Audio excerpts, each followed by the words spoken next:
मेरे प्यारे देशवासियों, हमने पिछले दिनों देखा है, एक और ताकत का हमने अनुभव किया है और वो है भारत में एक सामूहिक चेतना का पुनर्जागरण हुआ है। एक सामूहिक चेतना का पुनर्जागरण आजादी के इतने संघर्ष में से जो अमृत था वो अब संजोया जा रहा है, संकलित हो रहा है, संकल्प में परिवर्तित हो रहा है, पुरुषार्थ की पराकाष्ठा जुड़ रही है और सिद्धि का मार्ग नजर आ रहा है। ये चेतना, मैं समझता हूं कि चेतना का जागरण, ये पुनर्जागरण, ये हमारी सबसे बड़ी अमानत है। और ये पुनर्जागरण देखिए, 10 अगस्त तक लोगों को पता तक नहीं होगा शायद कि देश के भीतर कौन सी ताकत है, लेकिन पिछले 3 दिन से जिस प्रकार से तिरंगे झंडे को लेकर के, तिरंगा की यात्रा लेकर के देश चल पड़ा है।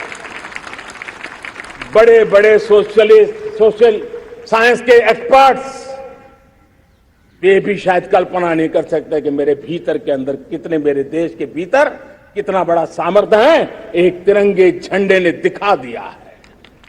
यह पुनर्चेतना, पुनर्जागरण का पल है।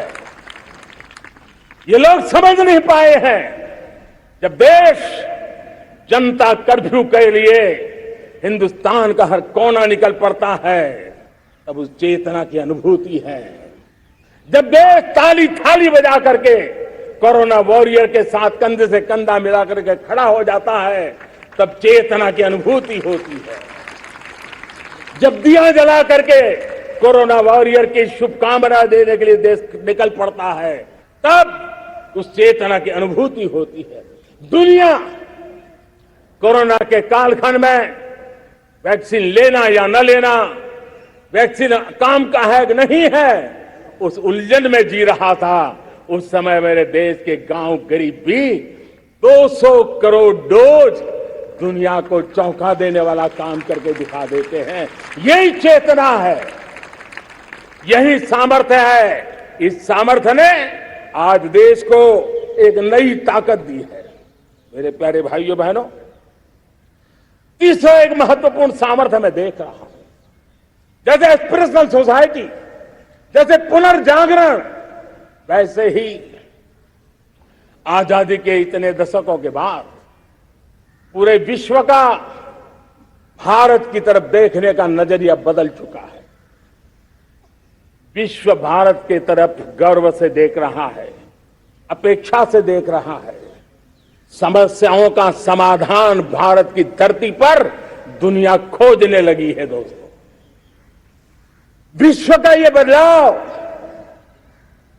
विश्व की सोच में ये परिवर्तन 75 साल की हमारी अनुभव यात्रा का परिणाम है। हम जिस प्रकार से संकल्पों लेकर चल पड़े हैं, दुनिया इसे देख रही है और आखिरकार विश्व भी उम्मीदें लेकर के जी रहा है। उम्मीदें पूरे करने का सामर्थ्य कहां पड़ा है, वो उसे दिखने लगा है।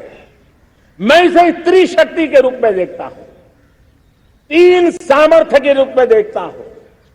और ये त्रिशक्ति है एस्पिरेशन की, पुनर्जागरण की और विश्व की उम्मीदों की। और इसे पूरा करने के लिए हम जानते हैं दोस्तों, आज दुनिया में एक विश्वास जगने में मेरे देशवासियों की बहुत बड़ी भूमिका है। 130 करोड़ देशवासियों ने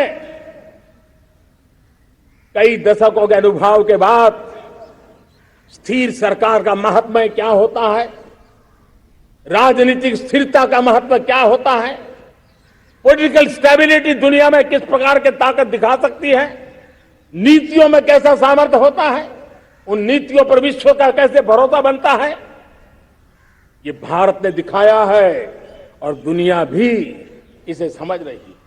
और हम जब राजनीतिक स्थिरता हो, नीतियों में गतिशीलता हो, निर्णयों में तेजी हो, सर्वव्यापकता हो, सर्वसमावेशकता हो, तो विकास के लिए हर कोई भागीदार बनता है। हमने सबका साथ सबका विकास का मंत्र लेकर के हम चले थे, लेकिन देखते ही देखते देशवासियों ने सबका विश्वास और सबका प्रयास से उसमें और रंग भर दिए हैं। और इसलिए हमने देखा है हमारी सामूहिक शक्ति को, हमारे सामूहिक सामर्थ्य को हमने देखा है। आजादी का अमृत महोत्सव जिस प्रकार से मनाया गया, जिस प्रकार से हर जिले में 75 अमृत सरोवर बनाने का अभियान चल रहा है, गांव गांव के लोग जुड़ रहे हैं, कार सेवा कर रहे हैं, अपने प्रयत्नों से अपने गांव में जल संरक्षण के लिए बड़ा अभियान चला रहे हैं। और इसलिए भाइयों बहनों, चाहे स्वच्छता का अभियान हो, चाहे गरीबों के कल्याण का काम हो, देश आज पूरी शक्ति से आगे बढ़ रहा है। लेकिन भाइयों बहनों, हम लोग आजादी के अमृत काल में हमारी 75 साल की यात्रा को उसका गौरवगान करते रहेंगे, अपनी ही पीठ थपथपाते रहेंगे, तो हमारे सपने कहीं दूर चले जाएंगे। और इसलिए 75 साल का कालखंड कितना ही शानदार रहा हो, कितने ही संकटों वाला रहा हो, कितने ही चुनौतियों वाला रहा हो, कितने ही सपने अधूरे दिखते हो, उसके बावजूद भी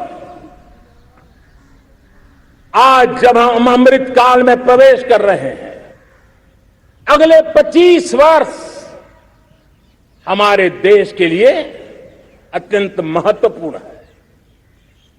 और इसलिए जब मैं आज मेरे सामने लाल किले पर से 130 करोड़ देशवासियों के सामर्थ्य का स्मरण करता हूं, उनके सपनों को देखता हूं, उनके संकल्पों की अनुभूति करता हूं, तो साथियों मुझे लगता है आने वाले 25 साल के लिए हमें उस 5 पंच प्राण पर अपनी शक्ति को केंद्रित करनी होगी, अपने संकल्पों को केंद्रित करना होगा, अपने सामर्थ्य को केंद्रित करना होगा। और हमें उन पंच प्राण को लेकर के 2047 जब आजादी के 100 साल होंगे, आजादी के दीवानों के सारे सपने पूरे करने का जिम्मा उठा करके चलना होगा। जब मैं पंच प्राण की बात करता हूं, तो पहला प्राण, अब देश बड़े संकल्प लेकर के ही चलेगा, बहुत बड़े संकल्प लेकर के चलना होगा। और वो बड़ा संकल्प है विकसित भारत। अब उससे कुछ कम नहीं होना चाहिए, बड़ा संकल्प।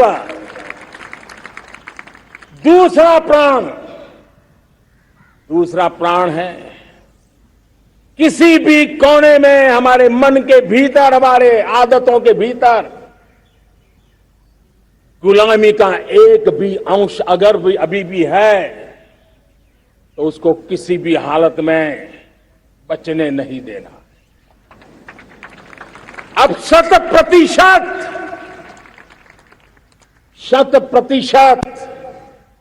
सैकड़ों साल की गुलामी ने जहां हमें जकड़ कर रखा है, हमें हमारे मनोभाव को बांध करके रखा हुआ है, हमारी सोच में विकृतियां पैदा करके रखी है, हमें गुलामी की छोटी सी छोटी चीज भी कहीं नजर आती है, हमारे भीतर नजर आती है, हमारे आसपास नजर आती है, हमें उससे मुक्ति पानी ही होगी।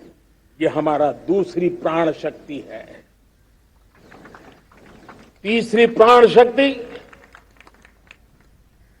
हमें हमारी विरासत पर गर्व होना चाहिए, हमारी विरासत के प्रति, क्योंकि यही विरासत है जिसने कभी भारत को स्वर्णिम काल दिया था। और यही विरासत है जो समय को अनुकूल परिवर्तन करने की आदत रखती है। यही विरासत है जो काल बाह्य छोड़ती रही है, नित्य नूतन स्वीकारती रही है। और इसलिए इस विरासत के प्रति हमें गर्व होना चाहिए। चौथा प्राण वो भी उतना ही महत्वपूर्ण है और वो है एकता और एकजुटता। 130 करोड़ देशवासियों में एकता, न कोई अपना न कोई पराया।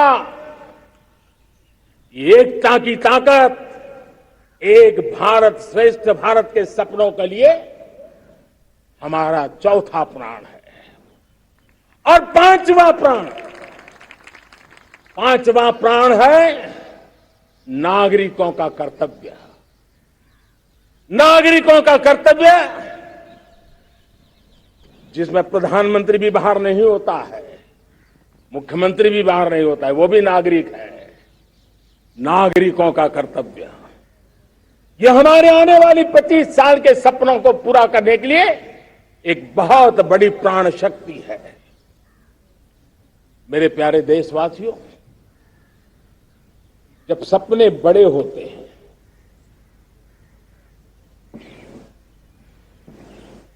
जब संकल्प बड़े होते हैं, तो पुरुषार्थ भी बहुत बड़ा होता है।